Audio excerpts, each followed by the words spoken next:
Hey, I'm Ronnie. All the good names are taken. Podcast 31 days. And today we're talking a movie from 1999 called Cherry Falls.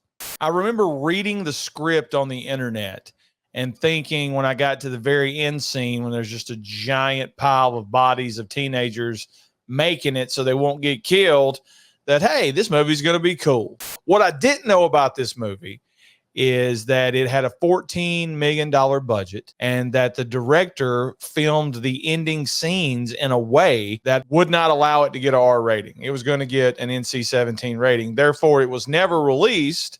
And according to IMDb, Cherry Falls is the most expensive TV movie ever made. I think it made its debut on the USA Network one night.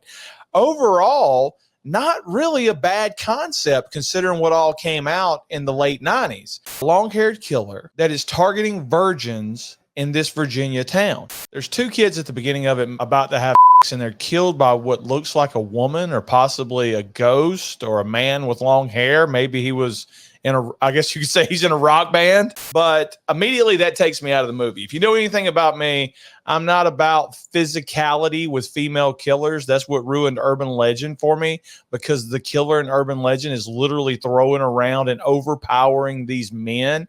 And then at the end of it, you find out it's little tiny Rebecca Gayheart. Now, if it was like China from the WWE or Nicole Bass revealed to be the killer at the end of Urban Legends, then I'm okay with it being a woman. But when it's a 98-pound person, it sort of ruins the earlier part of the movie for me. And immediately when I see this, a woman with an axe in Cherry Falls, I'm like, well, as soon as a dude shows up, a real man, he's going to put this in her place, and then they're going to roll the credits. But it has a nice little twist. Britney Murphy is in this movie as, I guess you would say, the final girl.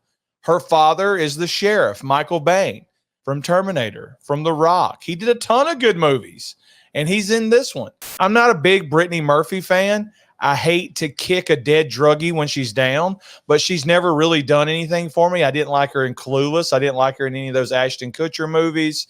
I've never been a fan. I've always just looked at that person and said fat, like in Clueless, or drugged out skinny, like in all her other movies. So when she showed up dead, it wasn't a big surprise to me. I was like, what'd you guys expect? She's cracked out. But my wife, who is a big Britney Murphy fan, told me that she didn't die of an overdose. It was like too much cough medicine or some shit like that. Jay Moore is in this movie. He plays the nice professor at the high school. You never call anybody in high school, any of those teachers, a professor.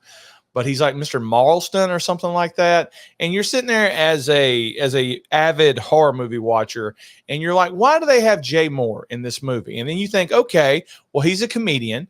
He's in this movie because Jon Stewart was in The Faculty, and he had a nice comedic part. That's probably what's going to happen here. Big time wrong. Every single victim is a virgin. Britney Murphy escapes an attack where a friend of hers is killed, and she gets a good look at the killer, and she describes it to the cops. Long hair, a dress, this and that. And one of the cops goes, she's describing Laura Lee Sherman.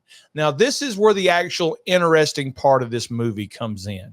There was a person years ago named Laura Lee Sherman who was sort of like a nerdy girl that kept to herself, and then claimed she was raped by 4 guys at the high school. Then she disappeared. And now they think that she has come back for revenge. That's the big kick. That's the big hook for the movie, is this person has returned to extract her revenge on everybody's kids that did her wrong. Sort of like Freddy Krueger. The kids in the town decide to avoid being killed. They're just going to have like a giant orgy. And that's where the NC-17 rating comes in.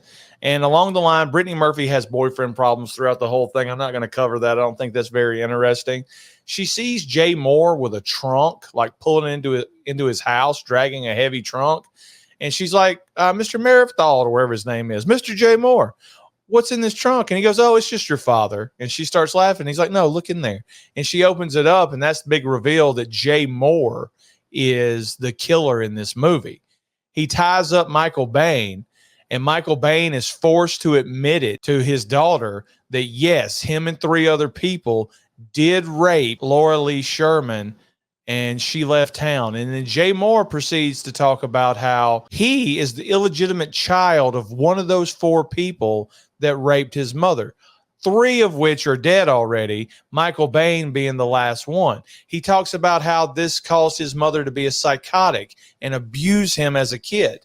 And now he's f***ed up too, and he's dressing up like a woman, running around town, killing people. Michael Bain gets the heat on him somehow, and Britney Murphy gets to watch Jay Moore kill her father, and she escapes and runs straight to the orgy. And in one of the best scenes of the movie, Jay Moore, this is all I remember about the movie. Jay Moore comes running out of the front door of his house with an axe, like that, with a fucking wig and a skirt on. Anyway, they push his ass off a roof, and he falls on a sharp fence, and he lays there, and he does the 90s jump scare, and then the chick that's a cop empties her pistol into him, and it goes off. But before it goes off, Britney Murphy thinks she sees Laura Lee Sherman behind a school bus, and then nothing's there, and then it cuts to this cheap waterfall effect where the water's regular, and then it turns red, and then it goes to the credits.